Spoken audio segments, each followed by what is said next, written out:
everyone. Welcome to the meeting of the Citizens Bond Oversight Committee. And the hour is 5:08, and we will begin the meeting.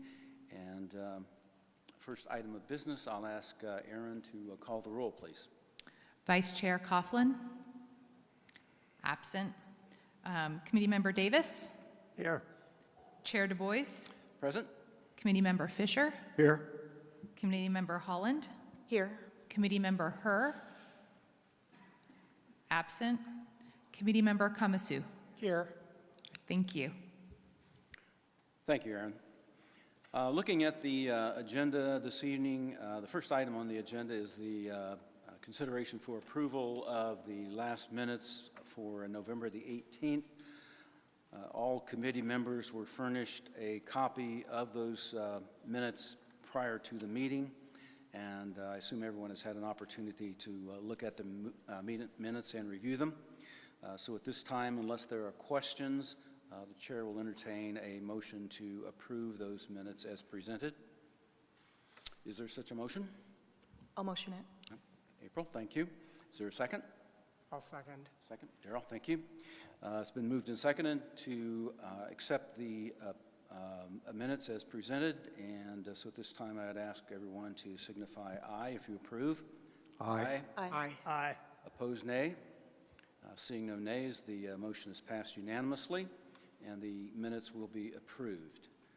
With that, moving to the second item on the agenda, the nomination and election of a chair and vice chair for the committee for the upcoming year going forward. And for that, I'll defer to Aaron and ask you to handle that item for me, please. Absolutely. As we do every year at our first meeting, this committee elects a chair and a vice chair. Your chair and vice chair can serve for 2 years consecutively as noted in our bylaws. So at this time, I would like to take nominations for chair. If I may, I would nominate Joe Du Bois. He's done a fabulous job. I think he could do it again for another year. All right, we have a nomination for Chair Du Bois to continue as our chair for another year. Do I have a second? Second. All right, we have a second. All right, all those in favor? Aye. Aye. Any opposed? All right, congratulations, Chairman. You are stuck with us for another year. So we congratulate you in that honor. Thank you for serving us. I think you're stuck with me, actually. As long as I don't have to make a speech, that's good.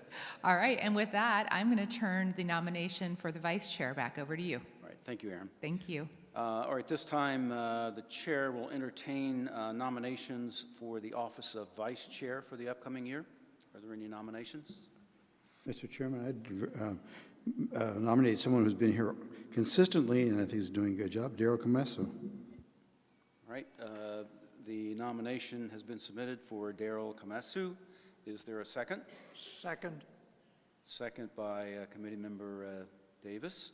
And at this time, unless Daryl wants to make a speech, we'll vote. All in favor of Daryl Kamasu as the vice chair for the coming year, please signify by saying aye. Aye. Aye. Aye. Opposed, nay. Seeing no nays, then Daryl, congratulations, and you'll be the vice chair for the coming year. Thank you. All right, that's the last of the housekeeping. We can now move to item number 3 on the regular agenda, which is the presentation, discussion, and approval of the Citizens Bond Oversight Committee 2025 Annual Report. And for that item, I would call on Aaron Walsh, Public Works Communications Supervisor, for presentation. Thank you, Chair. This is an item that you guys are familiar with because you have all been with us for a year, which is very exciting. This is our annual report. This format is used by all city boards and commissions to report to the city council and the city clerk what has happened over the course of a year. We all use the same format and we all use the same template. It talks about the number of meetings we've held, any public comments we've gotten over the course of the year, our major topics of discussion and any action taken. It also has a record of every single person who served over the course of the year and their attendance record, and then any notes. So with that summary, I'll turn it back over to the chair to vote on approval or ask any questions. All right. Are there any questions from any members of the committee with respect to the proposed annual report? Seeing none, then I believe we need to approve that. So the chair will entertain a motion to approve the 25 annual report as presented. Is there a motion? I'll motion. April, a motion, and is there a second? A second. Member Kamasu seconds it. Any questions on the motion? Seeing none, the chair will then call for a vote for approval. All in favor of approving the annual report as presented, please signify by saying aye. Aye. Aye. Aye. Opposed, nay. There being no nays, the motion is approved unanimously, and the report is accepted as presented. Next item on the agenda is item number 4, which is the update on the Bond 2019 program, including question 1, Parks, Recreation, and Senior Services, question number 2, Community Spaces and Infrastructure, and question number 3, Public Safety and Technology. And for that presentation, I will call on Allison Timku, City Engineer.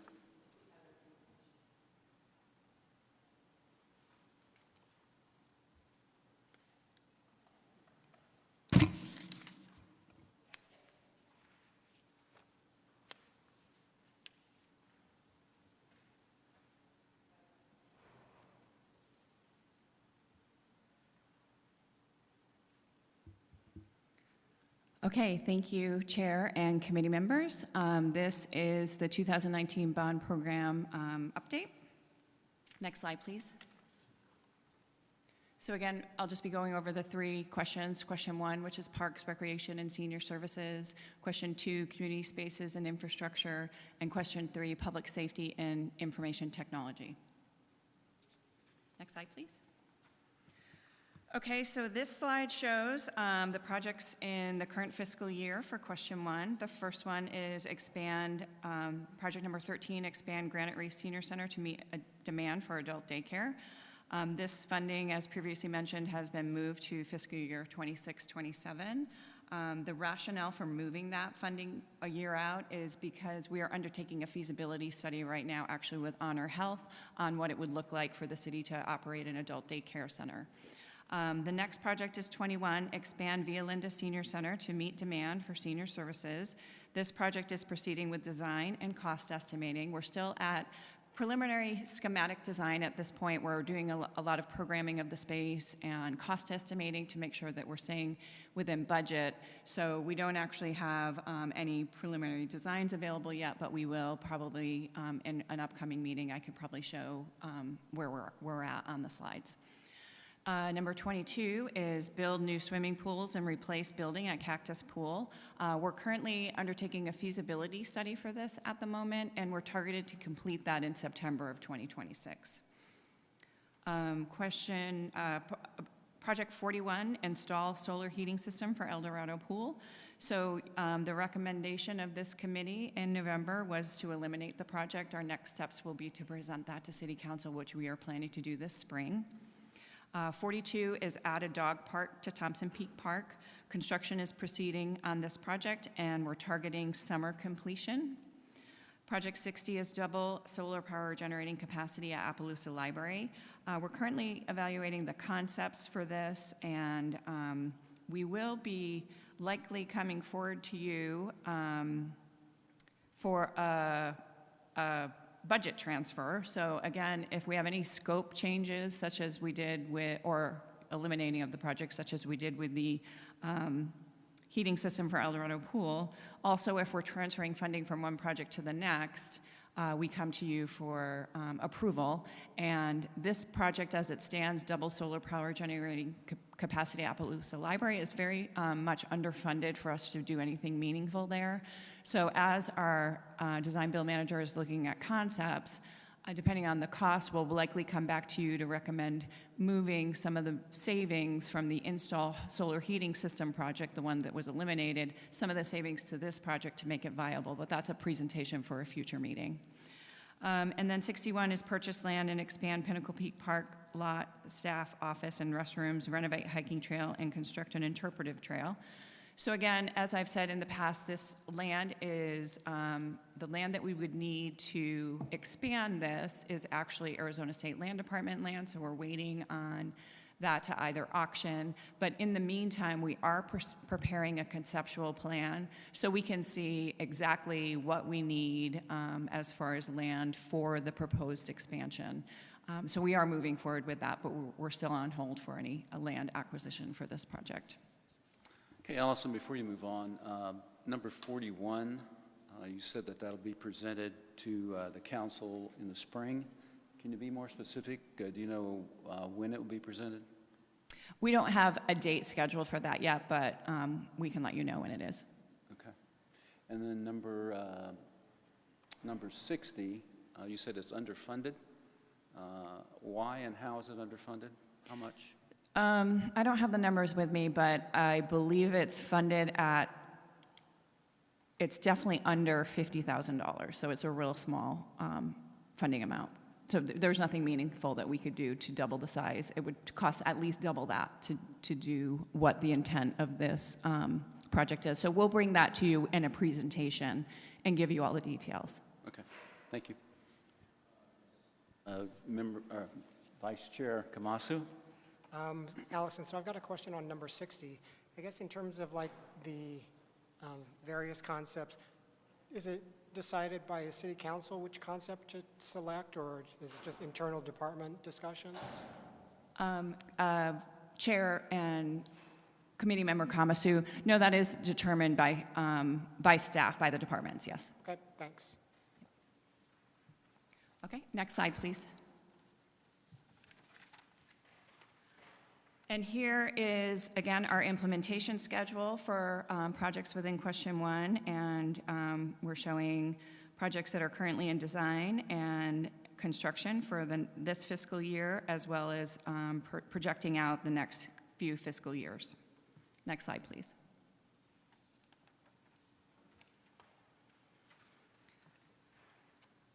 This slide shows question 2, fiscal year 2025-26 projects. Number 15 is build the 200-space parking lot off 75th Street to serve the city court and Scottsdale Stadium.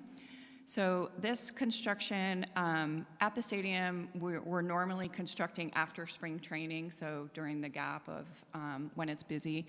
And this project, the construction actually is delayed probably one more fiscal year, and it's due to where the parking lot is located. There are some EPA issues with some ground contamination with some previous industry that was there several years ago. So EPA is making a final ruling on what we can and can't do in that area. So we're waiting on that until we can proceed with that project. Before you move on, so the EPA issues, will that be an issue faced by the tenant at the stadium, or is that going to be a city issue? So involving those? The issues are that there's some ground contamination, some soil contamination under where the parking lot is, and the EPA is making a determination of whether our project is going to disturb it too much and if there's any requirements for remediation. And there are private companies that were involved in that, which would have responsibility for that. But it's a joint project. The project is a city project. Not with the baseball tenant? Oh, with the baseball tenant, yeah, but this project itself, it's a bond project, it is a city project. So some of the stadium projects, yes, are joint with the baseball tenant. So I guess what I'm getting at, if there's a remediation problem that we hadn't foreseen up till now, does that have the potential of being an unforeseen cost that would impact the bond spending, or no? Chair Du Bois, yes, it's possible, but we believe that we can accomplish the project within the EPA requirements without having to do additional remediation. Okay, thank you. Project 18 is build roadway and pedestrian improvements along 2nd Street from Drinkwater Boulevard to Goldwater Boulevard, and we are currently proceeding with concept design on this project. Project 19 is build roadway and pedestrian improvements along Marshall Way, north of Indian School Road. This project is new this fiscal year, and we actually have a project meeting scheduled early in March to start planning this project. 23 is repair lakes and irrigation at Vista del Camino Park in the Indian Bend Wash, and construction on this project is proceeding with lake work within the Vista del Camino area. 32 is renovate and modernize Stage 2 Theater at SCPA. This is planned with the future expansion by Scottsdale Art. They have a donor for a new theater, and this project is planned to occur at the same time as that. 45 is renovate horse barns to increase rentable space. We just completed 2 additional barns in time for the Arabian Horse Show, so we have 9 barns total to date. And within the scope of this project, it was 10 barns, so we have one more barn to complete to meet the actual intent of this project.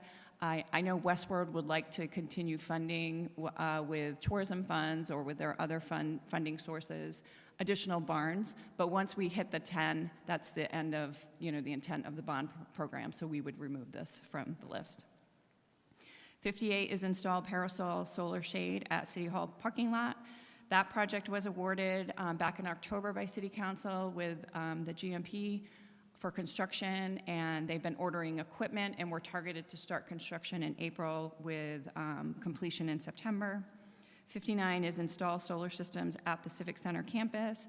This project, actually, the location that we're evaluating for this solar system is actually that first project, 15, build the 200 spaces, so that will be in tandem with that project. 62 is build a bridge on Thompson Peak Parkway over Riata Pass, and this project is currently in design. We're at about 60% design. And 63 is build parking structures in Old Town Scottsdale, and we have our 3rd public meeting scheduled for March, 2nd week in March. I think it's March 12th, right? So we're having another public meeting on that, our final public meeting, and then we'll be moving forward with GMP for construction in the summer. Next slide, please.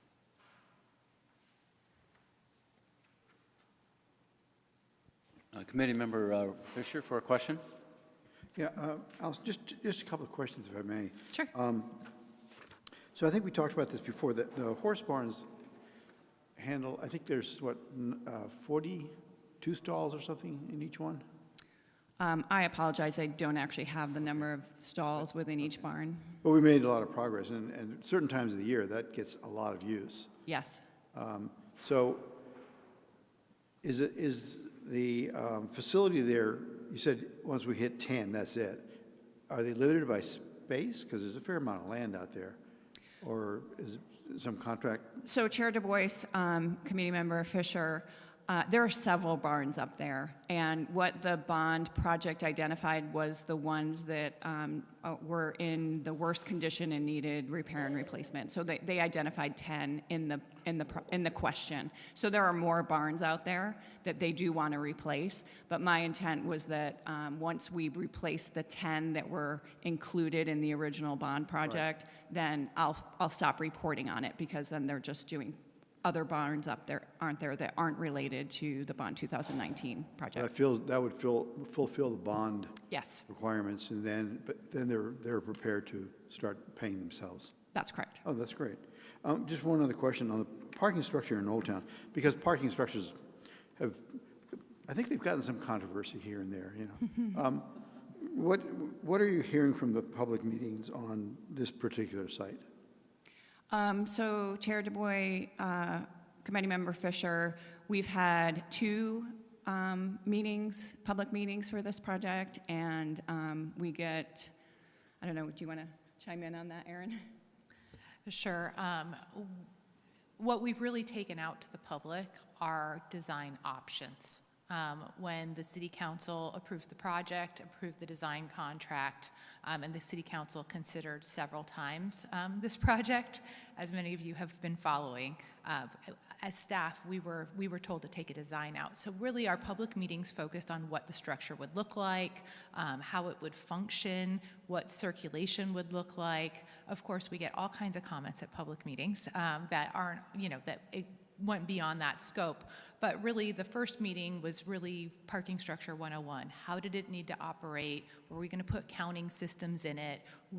How tall did it need to be? What did the circulation need to be like for it to function well? And we asked folks what they wanted it to look like. We gave them some inspirational photos to comment on. Our second public meeting, we took 2 different designs out there. One was, I believe, called Adobe, and the other one was Western. So we really were getting feedback on what they wanted the exterior of it to look like, and that was what the majority of our comments were on. This last public meeting, we're really focusing on the final design, and we're going to talk to them about construction and what they should expect and what that's going to look like moving forward. So that's generally what we asked and what the majority of our comments were on, if that's a good summary. Okay, thank you very much. Of course. One other quick one before we move on, and this is relates to Rudy's question regarding the horse barns. So we anticipate that we will get the 10th one done. Is there any sense for whether or not, once we've done that, there will be funds left over, or will we have expended all those funds? And I asked that question only because I was concerned about whether or not there will be funds left over that will be subject to a transfer, perhaps to another project within the question. Chair Du Bois, actually, we have expended the bond funding on this project. We added general fund to this project, and we've also already added tourism funds. So yeah, the bond funds have been expended for this project already. So we wouldn't be coming to you to transfer bond funds. Okay, thank you. Yep. Okay, so this slide shows the implementation schedule for our question 2 projects. And again, it just shows where we are in the schedule for both design and construction for our question 2 current projects. Next slide, please. These are our question 3 fiscal year 25-26 projects. First one is Project 5, modernize computer equipment rooms to protect city servers. And we are actually moving into the final phase, which is the HVAC for that project. Project 9 is install fiber optic infrastructure to reduce operating costs. And this project is in multiple locations in the city and in various stages of design and construction. 14 is replace obsolete planning and permitting software. This permitting software went live on January 6th, and the team is now focusing on implementing reporting capabilities and secondary supporting systems. Project 17 is obtain a citywide data management and analytics solution for data-based decision-making, and they are finalizing the data management architecture requirements for that project. Project 26 is replace deteriorating vehicle training track for the police and fire training facility, and that training track project is in design. 33 is renovate Via Linda Police Station to increase efficiency. A portion of this project, the jail renovation, is actually just wrapping up, and that was in support of the bond project 40 listed below. 34 is build a new fire station at 90th and Via Linda to replace aging facility. This project is at the early design stages. 39 is renovate the Foothills Police Station to increase efficiency. This is another new project this fiscal year. And 40 is renovate and expand Civic Center Jail and downtown police facility to meet demand. The design on this project is progressing, and we are anticipating to move to a construction guaranteed maximum price later this spring.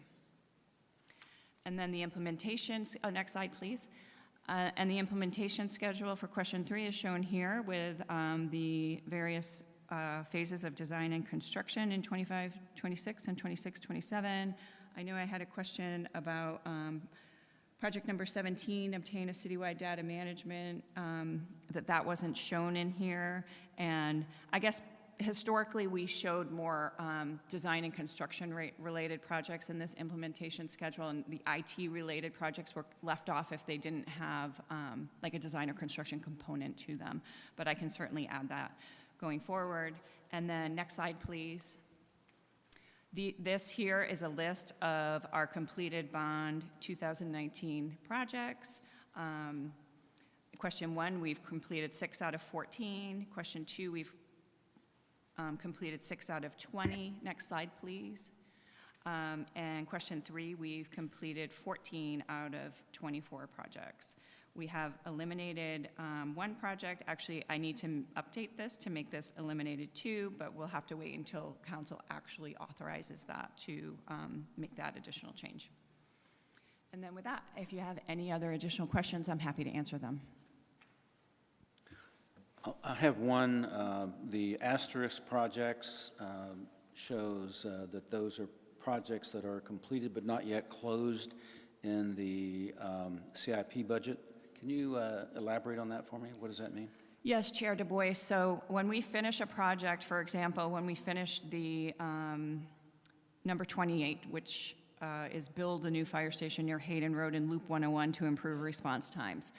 So we count the project as finished when we're occupying it, it's open, the firemen are using the station, it's an active facility, but we actually haven't closed it out financially yet because we do have punch list items that come up, or we have maybe some lagging payments for whatever reason. So when we close it out financially is when we actually remove the asterisk. That's something that we worked out with budget, because we would say that the project was done because it's open, and they'd say, oh, no, wait, you still have money on the books here. So that's what the asterisks mean.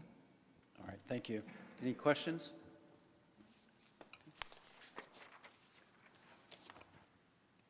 All right, I don't believe that there's an action, that's an action item from the committee. So I'll thank you, Allison, for the presentation, and then we'll move on to number 5 on the agenda, which is a presentation, discussion, and possible action on the Bond 2019 financial report. And for that, I would defer to Scottsdale, the budget director, for his presentation. Thank you, Mr. Chair, members of the committee. I do want to point out that there have been some slides added from what you were originally provided. I believe you have the printout of the new slides in front of you. I just want to make sure there should be 8 in total. Once again, good evening, members of the committee. Scott Saline, City Budget Director. Happy to be here with you this evening. Could we go to the next slide? This is the same slide that we start off with every time. The total budget for the Bond 2019 program is $319 million, split up into 3 questions. You see the totals for the 3 questions listed on the slide there. And each project within the Bond 2019 program belongs to only 1 question. Could we advance? This is the slide that we showed showing the financial status at our most recent meeting. The data was accurate as of September 30th, 2025. For questions 1, 2, and 3, we show the actuals in kind of the yellowish, the amount committed, and I'll call it copper, the remaining budget in bright blue, and then future funding in kind of the dark blue with the white dotted lines. In future meetings, I'll make sure to include the previous report just as a point of comparison. So if you could we go to the next slide, please? So this slide shows the financial status as of December 31st of 2025. You will notice some change in each of the 4 categories for each of the 3 questions. This is extremely normal. As projects go, there are expenditures, which changes the actuals bar. There are new POs issued and payments made against those POs, which changes the committed amount. The remaining budget can also change.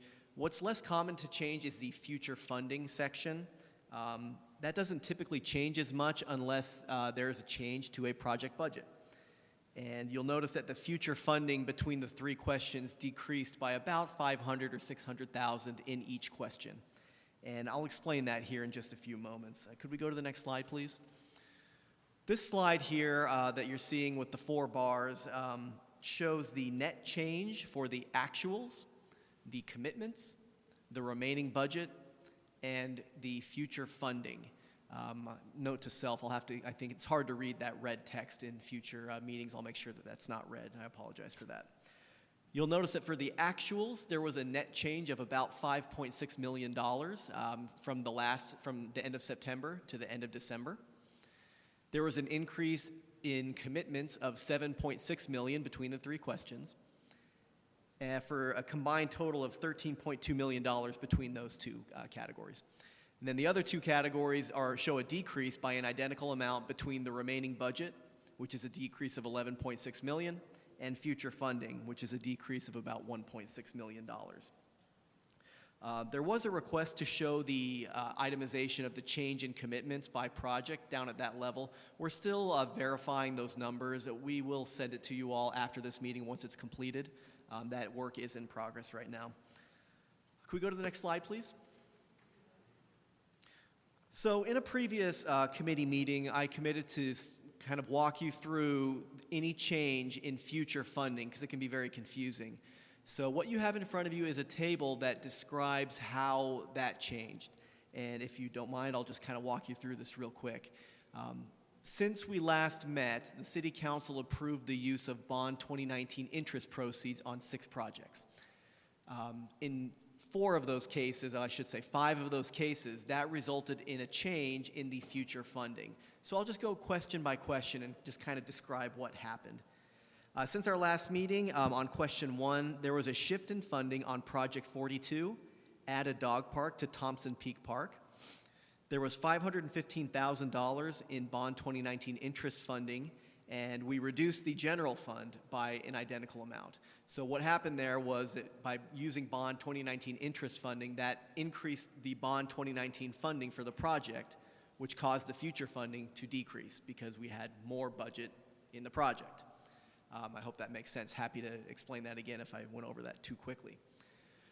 If it's okay, I'm going to skip question 2 and go down to question 3 and explain what happened with those projects, and we'll come back to question 2. So question 3 for Project 33, renovate the Via Linda Police Station to increase efficiency. We allocated $1.2 million in Bond 2019 interest funding, but we were replacing bond funding with that interest funding. So there's no change in the future funding for that particular project. I did just want to point that out.